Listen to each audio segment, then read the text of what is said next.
Hello and thank you for joining us on the Tuesday edition of Journalist Hangout. I'm Ayodele Uzubaku. Today on the program, kidnappers open fire on road users in Abuja, kill 4 persons as audio tape of negotiation with kidnappers of divisional police officers goes viral. ActionAid seeks death sentence for looters as Jega claims corruption is increasing in Nigeria than other African countries. And later on the show, Akeredolu condemns DSS attempt to rearrest Shore inside courtroom, says the desecrated temple of justice. I'll be hanging out with Babajide Kolade Otitoju and Wale Adedayo. So if you're ready, let the hangout start now.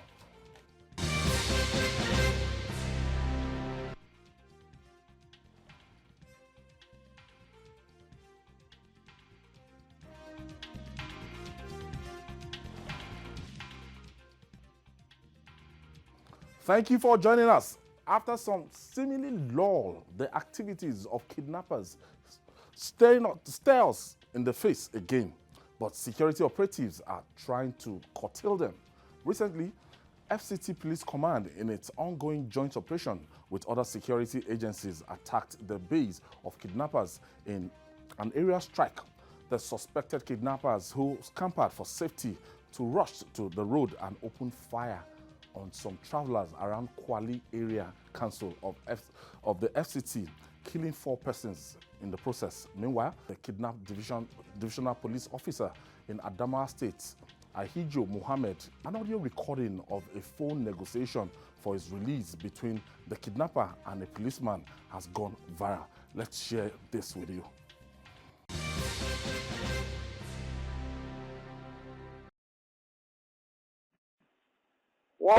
Lafiya kalau ranka dade na yi ni. Ya yadda dukiyanku. Haka dai to ka san ba mu zo mun samu layin da zamu kira shi ba, layukansa baya tafiya gaba daya. To mun zo mun rasa ta wani layi zamu neme shi. Ƙarya ne ba layi yana area commander ba mun biya area commander da layin ba. To ni ba na tare da area commander Allah Sure. Da ya ga tare. Ni kadai ne ba ga muku ni ba, ni kadai ne kawai sai ya kira ni yanzu na fito daga wanka makena. Me aka ciki yanzu? To ana ciki ana kokari ana haɗe ana tara kudi. Me aka tara? Wanda kuke yin waya da shi ban samu nayi magana da shi ba, so ba zan san ta bangaren shi nawa aka samu ba kam gaskiya. To bangaren ta nawa aka samu? Bangaren mu nan an samu ta gefen yan kasuwa ta waje na an samu kuɗi ya kai 500,000, amma su inda kuke yin waya kan ni gaskiya ban san ko na aka samu ta wajen ku ba.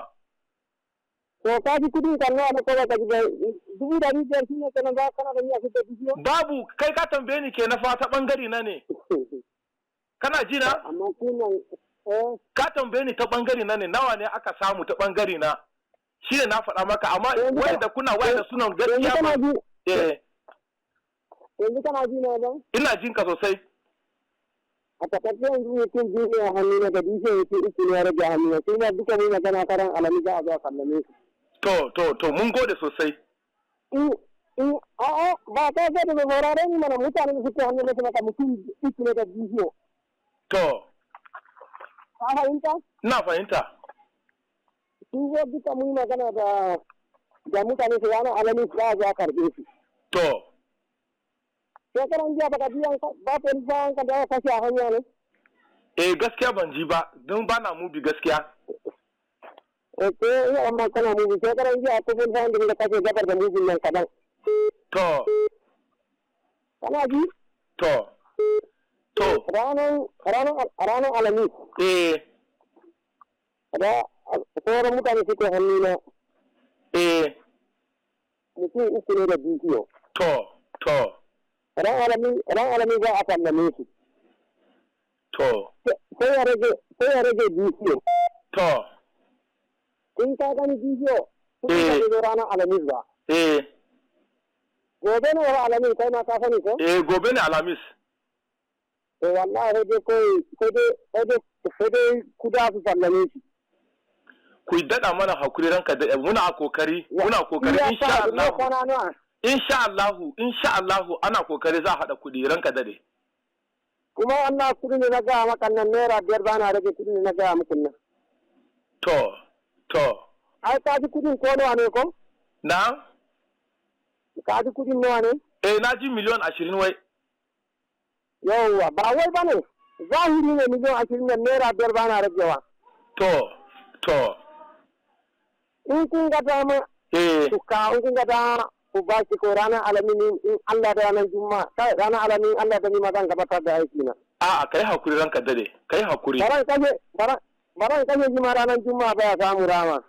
Kai hakuri ranka dade.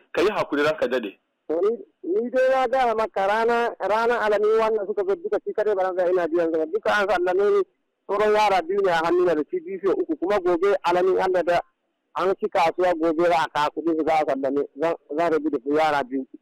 To shi kenan za mu yi kokari ranka daɗe. Hibo in Allah da in kaga dai gobe kuɗin sa bai zo hannuna ba kara alam to ran da tafi zai ko ka zo ka tafi gawan ko gawan wanda ka hankali ba ka samuwa.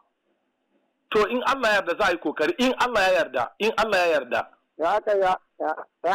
In Allah ya yarda za mu yi kokari a samu kuɗi a tura. Ban ji ba. Na ce in Allah ya yarda za a nemi kuɗi a samu a tura. Na'am. Yake ka nemi Aliyu, yaro, ka nemi Aliyu yake kaninsa. To zan nemi Aliyu yanzu nan. Yawwa, duk abin da kuka yi da Aliyu zai ka kira ka sanar da wannan waya. Ni ka abu da iya kamfani ba wai ba tsoro zan baka ba. To. Ba wai menene ba yanzu barin baka abu daya ka sani. To. Kuma abin da ya tambaye ka tsakanin ka da Allah zan tambaye kai maka ga ni tsakanin ka da Allah abin da ka sani tunda matsayin ka kai police ne. Haka ne. Shi sabila yanzu police in ya kama barawa ka cikakke barawa ya zai yi da shi. Na? Polis in ya kama barawa wannan an tabbata cikakke barawa ya polis zai yi da shi tsakanin ka da Allah duka za mu mutu koma ga Allah. Za kai shi zo kotu. Za a hukunta shi ko a kashe shi ko a kai shi a ɗaure shi lefa ba? A'a mu ba ma kashewa mu muna kai kotu. Mu ba ma kashe barawa. Kai kotu misali ba. In an kai shi kotu ka za a hukunta a ɗaure shi rai da rai ba? A ya dangana ga laifin da ya yi wani za a ɗore shi shekara 4 wani shekara 3. Ba haka ne tafi da kai ka ce min mana ka ji ba ni zan gaya maka. Kace mini fa in faɗa tsakanina da Allah ne. To shi na faɗa maka idan na same shi da laifi zan kai shi kotu sai alkali ya je ya hukunta shi. 1 minute remaining. Hello? Faɗa kam dukkan mun sani rai da rai ne ɗorinsa ko hukunci kashewa ko rai da rai.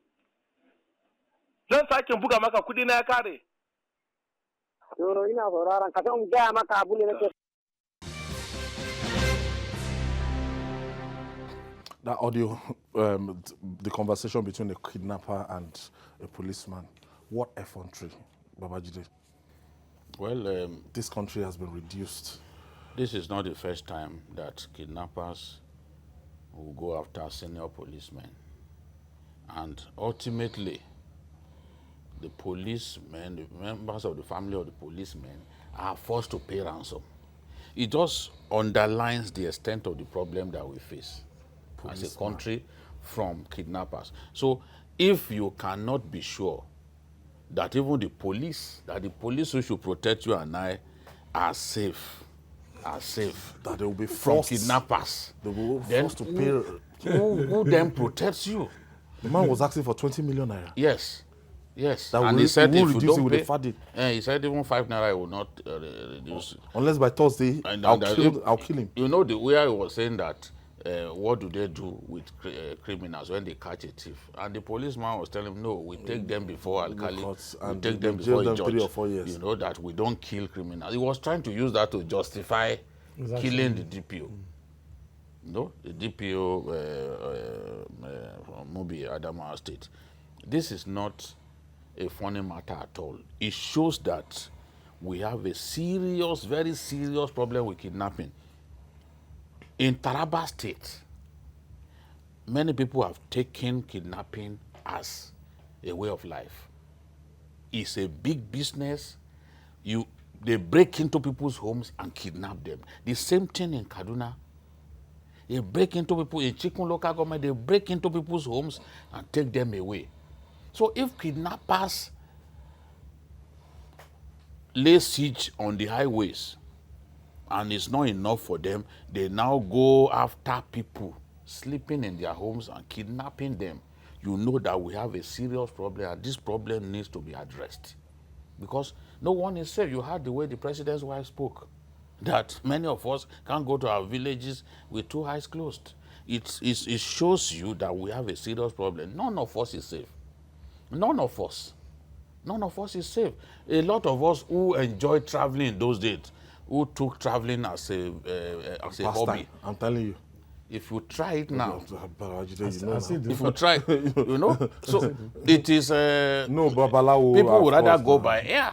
Yeah. People would rather go by air. I go by road. You go by road. You know Wale. You know Wale why now. do they call you But Babalawo? why You do have you to think do they call him Babalawo? You are tempting. You are tempting. Wale, on a serious note, tell me what you make of this situation.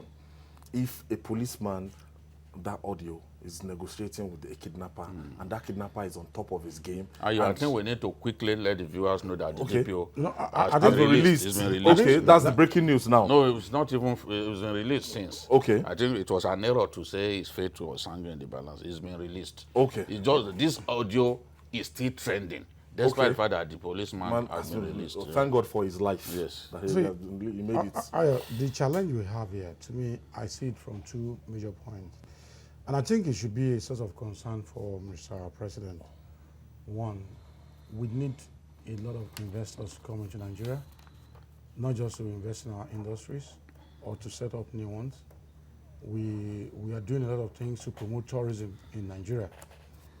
But the thing is, how many people want to go to visit tourist sites in Nigeria when you know that you are not safe?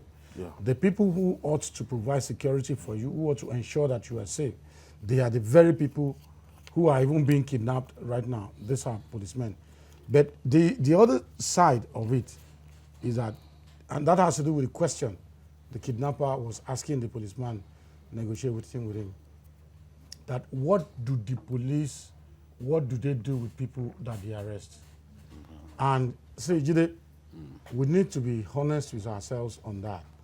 Because though we're not discussing Boko Haram per se now, but if you go back to the genesis of virulent Boko Haram, it was because of the extrajudicial killing of Mohammed Yusuf and his followers who were arrested by the soldiers and handed over to the police alive. The police executed them there and then. No court gave order, nobody gave order. Because normally it's the court that should give order. And the same thing has been happening over and over again. You know, you might say they might be looking for money.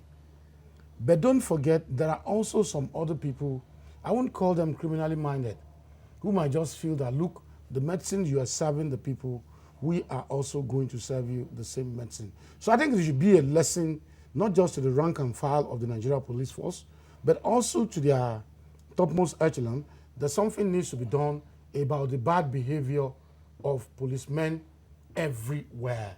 They should not take the law into their hands. Because the difference between it... We know policemen are, badly behaved. Wait. Okay. What I'm saying is, I'm just talking about what transpired there on the tape. It's just one out of it. The guy was asking a question.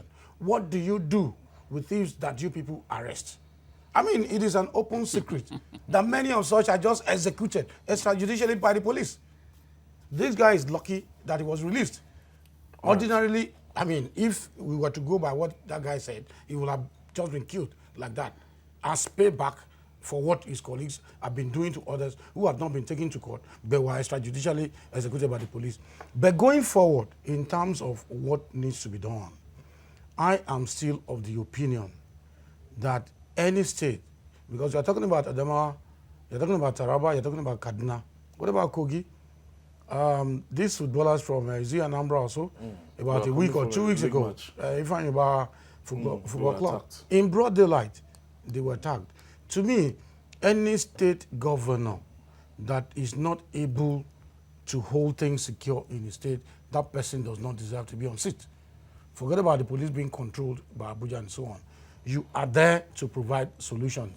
I believe it is still within the powers of each state governor to provide effective security in their state, no matter the kind of challenges the Nigeria Police Force is facing. Nigeria Police Force is Abuja, but there are a lot of things you can still do Agba Jalingo was arrested not by state police.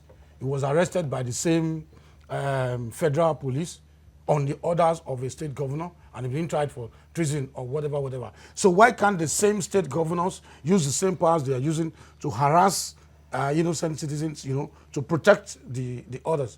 So to me, the state governors have everything at their disposal to provide citizens in their respective state. To me, it's not Abuja. How about that, Jide? How about that spirit that once a policeman is involved, all over the world we know this, that once a policeman is involved, there's no how. We make it very difficult for you to escape. We make sure that we bust this gang and we identify this man grandstanding on the phone. How about that culture? Where is that culture? No, I still think that Abba Kyari and his people can catch him.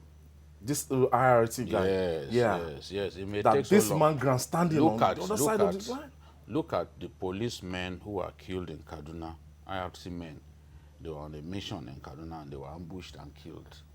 It took many months before the IRT team arrested them, just less than 2 months ago. Meanwhile, they had killed these people a long time ago. Really? Yes, they arrested them. They are capable of arresting this fellow. They are capable of arresting this fellow. But what I've always asked for is that the capacity that Abba Kyari and his team has, that has made them the pride of the Nigerian police, That's to be replicated. that capacity should be spread across the police formations in our country. It's just technology and training. Training on the job. Training about how to deploy that technology and having the right people to man the technology. That is the difference maker, nothing else.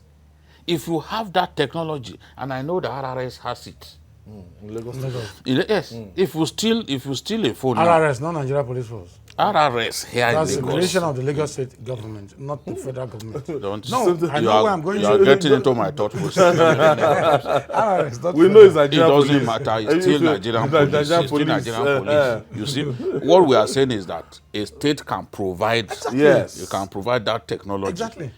So many of, and it doesn't cost an arm and a leg, to provide that technology. So what we are saying is that if you empower the different police formations, especially the state command.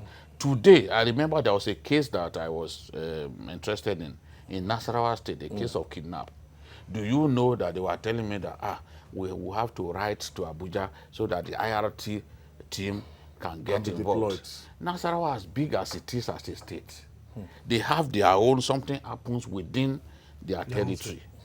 They have to wait for these operatives this from old Abuja to bottleneck. get involved. Yes, so it does not help anybody. Abba Kyari has so much to do. That is why a lot of the big-time kidnap cases have not been cracked. The people for and other criminal activities, the people who killed Baba Fashoranti's daughter, for example, they've not been arrested. They've not been brought to justice. And we need such people, people who carry out crime, criminal activities brazenly in broad daylight. We need some people, we need them to be made example of. That is how others will hold back. So if we do not battle criminals with superior technology, we will not be able to defeat these people. I remember before the former NSA, Owoye Azazi, he was saying that he wanted to use satellite to track our border posts so that they can know when bad people are coming in and all that. Because in the height of Boko Haram attacks when it was NSA, that's what he told me. But it costs a lot of money to get that type of technology. So, but we have to invest in it. That is the only way we can keep our people safe and keep the country safer. Okay. I have this caller from Lagos. Olubinga is calling us from Lagos. Thank you for joining us, Benga. Oh, Benga is no longer there. So, the long and short story of this is that this kidnapping industry is becoming... It's a big one. Big industry. So we don't even hear of armed robbery again. It has taken over effectively for highway from like, robbery. like he rightly said, kidnapping is no big deal if those responsible for, implementing policies are up to their responsibility. It's a technology thing. They have to make phone calls now. Even if you try to make your calls untraceable, the system there can still break the thing down and get where you are. It's a question of people, they are constantly moving. The states where these things are common, they ought to invest in the capability of the law enforcement agencies to do it. Because one, you can say it's a federal responsibility. Police, SSS, they are federal, this and that, blah, blah, blah. But at the end of the day, you want people to come and invest in your state. You want people to visit your state for tourism. You want people to bring businesses to your state here and there. Or foreign investors to come and invest. Exactly. Even your own people, they will be running away from such states people who are indigent. They would not want to stay in the state for fear of being kidnapped. Look at the tourists who are killed in Kaduna. That castle. So you can imagine. So the reality is that each state of the federation, even if they are not being attacked now, even if such things are not taking place now, they ought to be preparing themselves for it, because it is part of this process of getting people to come to your state to do what they need to do, so that ordinary citizens can benefit from the process of governance. But the federal government also needs to provide that support. Look at Osun, for example. Osun, a long time ago, declared its intention to buy drones. Drones that will be used to survey the entire state and monitor the movement of criminals. But you must get clearance from the office of the NSA. And I remember when the Ene Obi visited the president after the killing of Baba Fashiroti's daughter. The president said he will grant the permission for states to buy drones and use such drones to protect their people. As we speak, Osun has not been able to bring that drone into the country and put it to the use for which it originally planned to use. So some of the bottlenecks and encumbrances, that are created at the federal level, we have to do away with them so that we can protect our people better. All right. Still to come, ActionAid seeks death sentence for treasury looters as Professor Atahiru Jega claims that corruption is increasing in Nigeria more than other African countries. Stay with us. We'll be right back.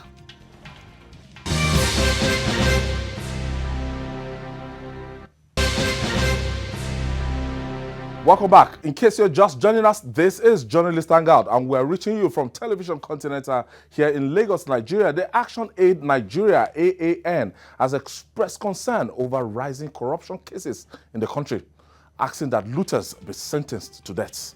The AAN Country Director, Ene Obi, in an event commemorating the 2019 International Anti-Corruption Day with the theme United Against Corruption, My Constituency, My Projects, said those found guilty and charged for corruption should be brought to book. It is time corrupt officials are made to dance to the tune of the music they play. But is capital punishment the best approach for Nigeria? A senator from Niger State actually recommended that if you make what they famously refer to as hate speech in Nigeria, that it should carry capital punishment. And that generated a kind of controversy all over the world. People are saying that, why is it that it's hate speech? That's, why not people that have access to our treasury and have looted our treasury, that should give this capital punishment? Babajide, the pros and cons of this. Should capital punishment be meted on those that have dipped their hand into our cookie jar? I will not say no. Honestly, I will not say no. The only problem is, are we going to find the courage to kill these persons? Today's generation of leaders, except for a few of them, lack the courage to sign death warrant. Is it in line with 21st century as the world not moved? No, the whole world has not moved against the death penalty. If you go to Saudi Arabia and they find cocaine in your bag, they are going to behead you. They won't waste time. If you do the same thing in Iran, you get the same punishment. You do it in Malaysia, you get the same punishment. China still puts people to death. America, many of their states, including Texas, they still put people on the electric chair and snuff life out of them. So it's not as if the whole world has moved away from death penalty. No, the whole world has not moved away. The point is that we have to make corruption unattractive to people by creating strong institutions that make corruption difficult to get away with, and then come up with laws that are stringent. For now, the laws are merely a slap in the wrist for corrupt people. Somebody steals billions, and by his action causes the death of so many people. You can't buy drugs, put drugs in hospitals for people, and he gets a maximum of 10 years in jail. Or 12 years. That's not enough. That's not enough. As we just had. That's not enough. You see, look at Israel, for example. No matter what height you have reached in their country, you are not insulated against prosecution. The Israelis have put former prime ministers on trial for corruption. Even the greatest hardliner to come out of their country, Benjamin Netanyahu, may also eventually face the long arm of the law for suspected corruption. So this is the thing. Now, many people are getting away with corruption in our country, and corruption is spreading to virtually all phases of our national life. I think that is the concern of Professor Jega, because it's difficult to say that Nigeria is the most corrupt country in Africa. There is no survey, there is no empirical survey that suggests that, you know. Not even Transparency International has come up with that kind of survey that puts us on top. I think in 2018 we are 144 from but the truth is 180. The truth is more and more people are getting away with corruption. People now know what they do to circumvent the process and ensure that they don't get caught by the EFCC. They will not take money. They won't allow you to send money electronically to them. But the law is there that once you want to transfer business in excess of a particular amount of money, that it has to be done through a banking instrument. You have to go through the bank. But our people still, they are not doing that. They would rather, because they know with that they can escape scrutiny. So this is the thing. We have to do our best to ensure that corruption is difficult. Look at countries like Finland. A lot of those countries of the world that people talk about them as the best countries to live in. It's extremely difficult to be corrupt in those countries because the institutions are so strong, you know, that once you try to get involved in it, you get caught. So people would rather not get involved in it. Wale, it's 5 years now. It's almost 5 years that we've had, since 2015, that we've had President Muhammadu Buhari, you know, and the mantra there was fighting corruption.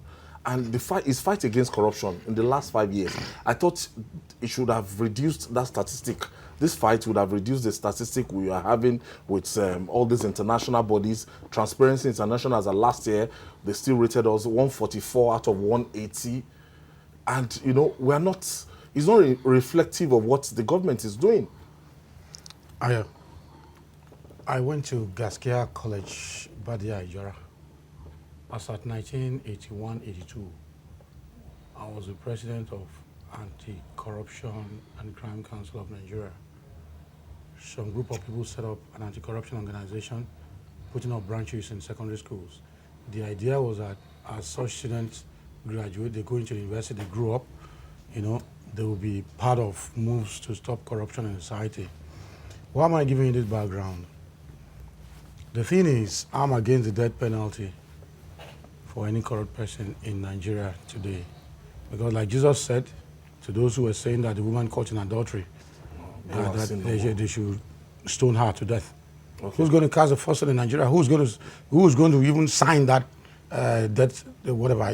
Who is even the judge that will give the order that somebody should be killed for corruption? The thing is that if that's what the law says, they will say the reality is that jailing people now. My brother, wait, jailing people for how many people are they jailing? For what? People who have been jailed. People who have been jailed. Is it commensurate with what they have stolen? Is it commensurate with the lives they have destroyed? And that's the problem with the law. What I'm saying is this: we need a leadership that fine. You got there through a corrupt process, but it's like being born again. Fine, there's no way you could have gotten there if you don't get there through that corrupt process. But you get there, you do what you need to do, irrespective of whose house is God. Yeah. You do what you need to do. That is what Nigeria needs right now. Because the way our society is structured, if you are not part of this crew, there is no way you will get to a top position. But the thing is, you must not forget where you are coming from. By the time you forget that and you start thinking about, oh, this one brought me here, this one brought me there. I always tell people, fine, one is not a fantastic Muslim because of my way of life.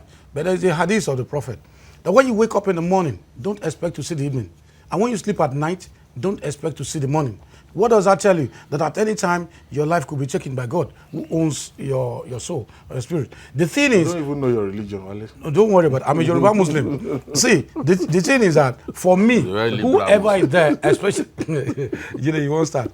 Especially Mr. President, he needs to go back to who he was, not who he has become now. Because the reality is that a lot of people hung their hopes on him, that when he gets there, things will change. But right now, he's looking back, he's looking right, he's looking left, he's looking behind, he's looking everywhere. Oh, these are the people who got me here. These are the people. If he really wants to do what he needs to do to make this country change, for God's sake, let him go ahead and do it. Because by the time you are considering this, considering that, and so on, you won't do anything. I will keep on. I just gave you an example of mine now. 81.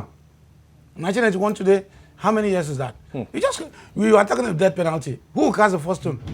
Who is it? I don't know who is going to cast that first stone. I don't know who is going to cast that first stone. I don't know who the person is. I don't know. All right, moving on now. More Nigerians are voicing their displeasure against the invasion of a courtroom by operatives of the Department of State Security, DSS, to rearrest the convener of the revolution now, Omoyele Sowore.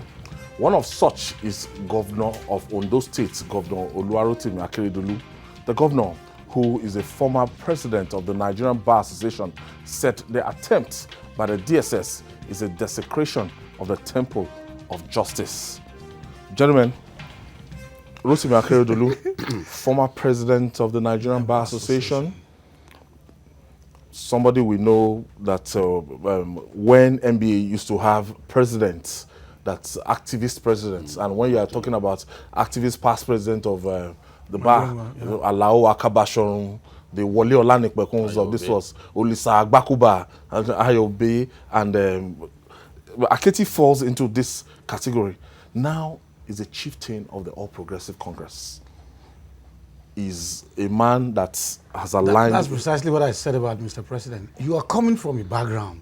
For God's sake, don't act because of where you are now and forget about where you're coming from. Insist on where you're coming from. Be yourself. And first of all, he's a lawyer. Yes, it's difficult. And a senior advocate of Nigeria. Ayo, it's difficult to find a lawyer who will justify what the DSS has done. Even if they want to do it, they will do it in hiding. Yes. I have many friends who are lawyers. How many of them have come out openly? I have very strong Buharists, very strong supporters of this administration who are lawyers. But how many of them have come out to say what the DSS did was right? They are not saying that because they are looking at the bigger picture. It is so here today, but it could be someone else tomorrow. It could be someone else tomorrow. The truth is, what transpired was condemnable.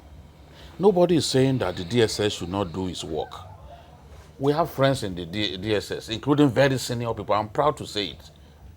But if the DSS does something wrong, I owe it to my conscience. Exactly. I owe it to my maker to say what the DSS has done is wrong. So that they do not repeat their mistake. If we all sit, oh, we don't want to condemn the government, we don't want to say what has happened is wrong, this and that, and we leave things to degenerate, then we are not worthy of the name by which we are called. This is the thing. People must understand that. We are first and foremost journalists. It is the duty when the politicians are fighting, this one says this one says that. The journalist stays in the middle. The journalist sides with the truth. That is the obligation that the journalist holds to his society. The journalist must be subjective on the side of the truth. The journalist must be subjective on the side of the truth, which means that once something is the truth, the journalist must back that thing, must not try to stay in the middle, because the middle is a ditch. So this is the thing. This is where we are. Whatever we say today, many years down the line, people will remember this was the position that it took. So DSS doing what they did, realizing the mistake that they made. Many people talk about the videos. A lot of those videos are edited. How many people, for example, have seen the CCTV of the court? How many people have spoken with court staff to get the truth? It is the duty of journalists to do all of that. At the end of the day, the journalist has information that is not readily available to everybody. So he is in position to take the right position. And then you expect him to think the way you are thinking. You don't have the information that he has. You don't have the resources to garner the information that he has. You don't know people the way he knows people. So this is the truth. And look at what the governor is saying. He said, we must be terror against demagogues. It is when the voice of the bar is heard consistently that it will earn respect. Will people go and desecrate our courtrooms and we keep quiet? The bar must condemn it. There is no explanation anybody can give you. Somebody calls it drama. Drama how? What we saw was not drama. You must stand up to condemn the SSS for what they did in Abuja. That's the governor, vintage Akeredolu, speaking his mind. Speaking like someone committed to the truth. So this is the thing. We have to tell ourselves the truth. The argument is not whether they can arrest or not. The argument is not whether they can arrest in the court. But you cannot arrest, because I've seen some people bring out arguments to say, oh, somebody was arrested in court premises. What the ACJA 2015 says is that a warrant, section 43, subsection 2 of the ACJA, Administration of Criminal Justice Act 2015, section 43, subsection 2, which deals with execution of warrant and procedure, says a warrant of arrest may be executed by any police officer at any time and in any place in any state other than within the actual courtroom in which a court is sitting. So it is clear. Justice Ojukwu, you see, Justice Ojukwu had finished their own case. Showore's case. Yes. They were about to go out to call another case. They had called another case. She had adjourned this one. So it means that the court was still in session. She was sat there at her desk. And then the Showore people met the SS people at the door. Of course, they've been going to court regularly. They will know these people. It's just like someone telling me that at my level, I don't. If I see a DSS person that I will not know. When I have some of my colleagues that I went to school, that thing went alright. So and by the time they came inside, they were already. You know, in the court, you cannot use your phone during court sitting. There were videos that people will have recorded when it was clear that a lot of those guys were inside the courtroom. Even then, they were wearing suits, but they had their caps on. So there are some videos that show them, so you will know that they were inside the courtroom. Inside. One particular one was like ADC to Showore, or somebody that will guard him. At 3-4 sittings, there was a video I saw. The same person, he follows him all around. Even when he's seated, that person will sit either behind him or beside him. So the thing is, not everybody can be fooled by the argument that, oh, it is to arrest people that contrived it, that planned to the whole drama, this and that. So you can see clearly that Akeredolu was not Aketi here now, when you look at Aketi, he's a member of the ruling party. And you know, Nigeria is very difficult for us. People are not readily objective. Once you are a Buhari, once you belong to APC, that means everything APC, anything this government, anything that comes out from this government, see no evil, hear no evil, nothing can be criticized. Everything is good. If you belong to APC and a Buharis, you will never be objective. But to see a sitting governor, that's not completely true. No, I'm just laying aside. I'm building something. He's advancing argument. Yes. There are still there are die-hard Buharis who have come out to condemn what has happened. No one can say Akeredolu is not a Buharist. He was even in the CPC. Yes. You understand? So it is not. It is just the level of maturity of people when it comes to political discourse that determines whether they support blindly or not. And when you support blindly, you are not even likely to be respected. Exactly. We criticize them, but they still respect some of us because they know it stands on the truth. Exactly. So, but NBA as a body, are you impressed with what they've done so far? The press statement from the Usoro-led NBA. No. That for me, NBA has issued a statement, but to me, it's not enough. They didn't go deep. What they should have done ordinarily is to have consulted people like Aketi. Maybe if Aketi had one or two inputs into what they've done, it might have made a lot of sense. The NBA is like, I won't use the word scared. Doesn't want to take on the government. Exactly. And that is not what an organization like the NBA should be doing right now. And the government has tried. That's what Aketi is saying. I mean, it's so sad. If the NBA are taking a rightful position, if they have spoken very well, I'm very, very sure that the Ondo State governor will not have spoken the way he did. Yes. It's like standing in the gap for the NBA. He was even telling them that that's what they should be doing. That is what the NBA should have done. The NBA leadership right now, I think you get as a B. For some time. There are not people who should be there at all. All right, Sulaiman is calling us from Oyo State. Thank you for joining us, Sulaiman. Thank you very much. Good All right, afternoon. go ahead with your contribution. I want to say once again. All right, go ahead. Say once again, congratulations for the recent additional award that you won. Thank you. To thank you additionally for the different perspectives to the issue in discourse at this particular moment. Okay. It is good that people be made to understand that the issue is how the DSS went about what they did, not whether they did it at all.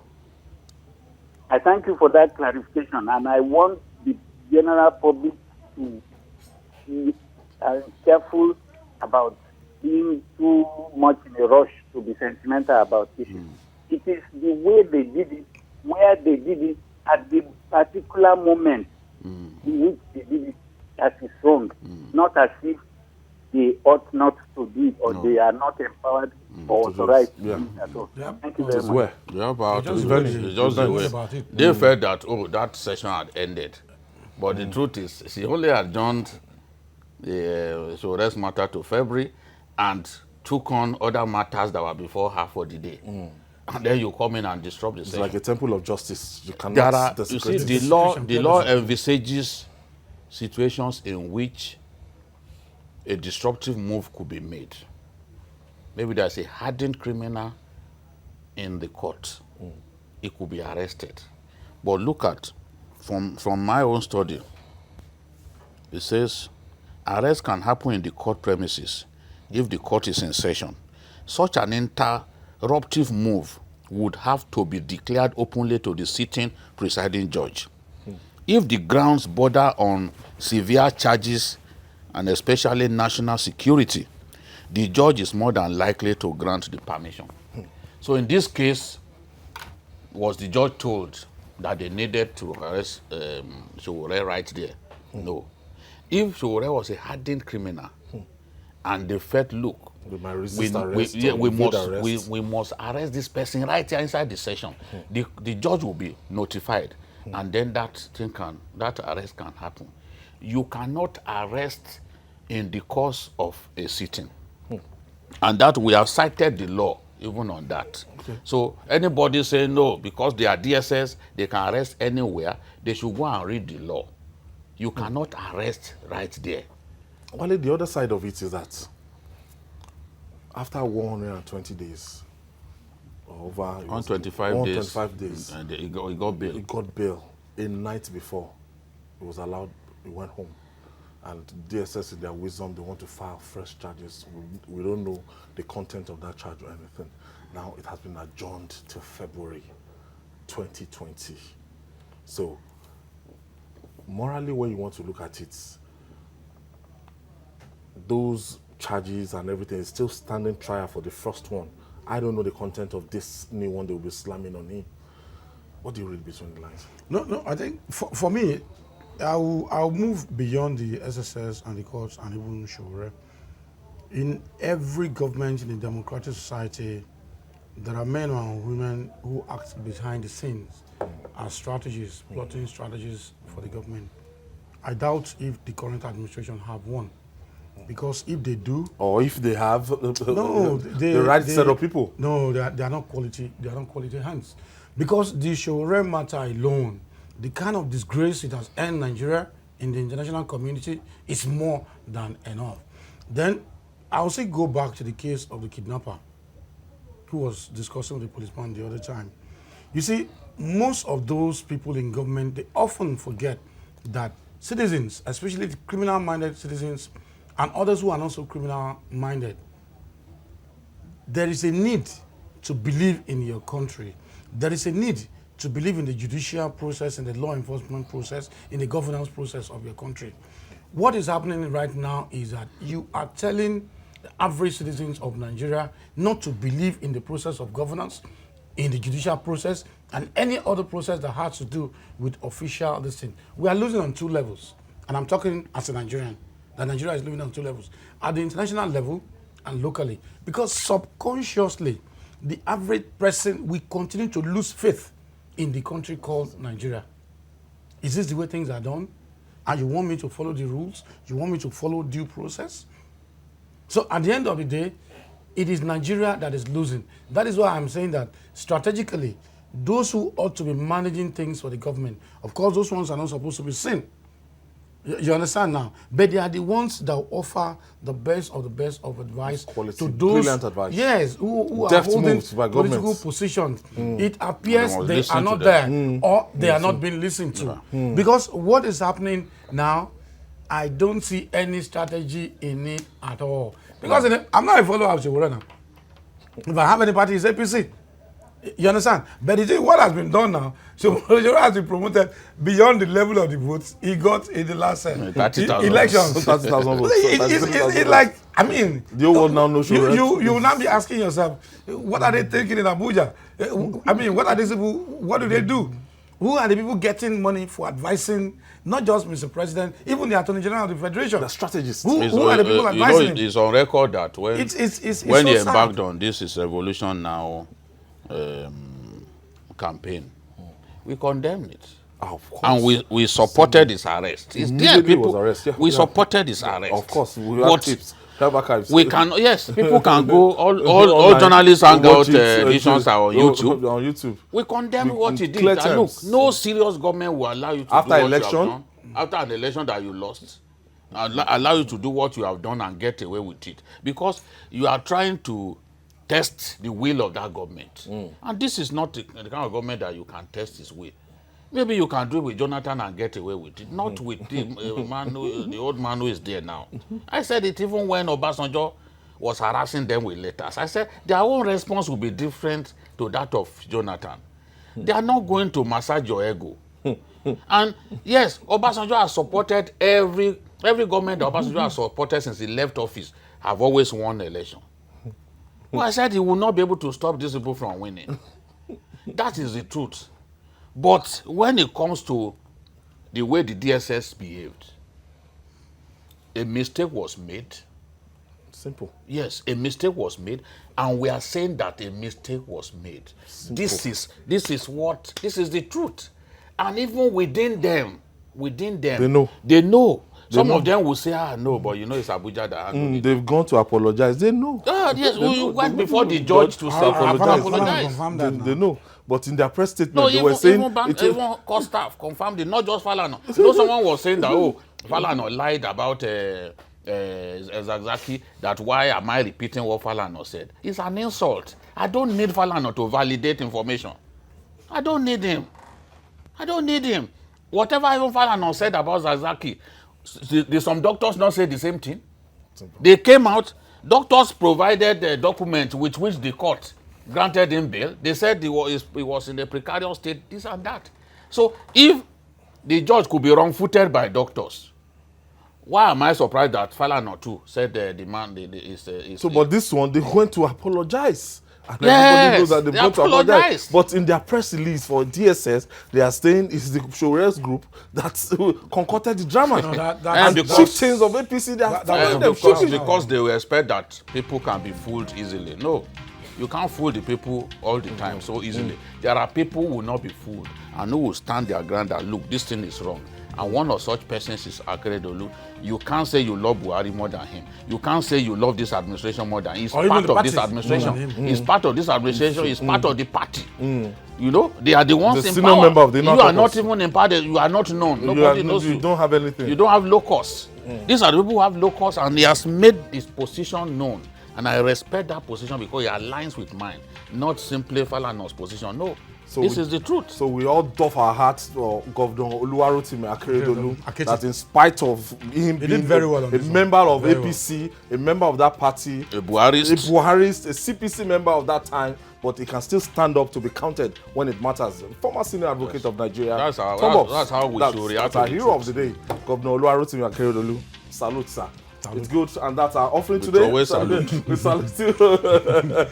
Serious salute. And although when we started this discussion, my friend Donald Ojogo would have, what is going to happen? Leave them. When mistakes are made, people can admit mistakes in the corners of their rooms, but you don't expect them to come out openly to admit it. Yeah.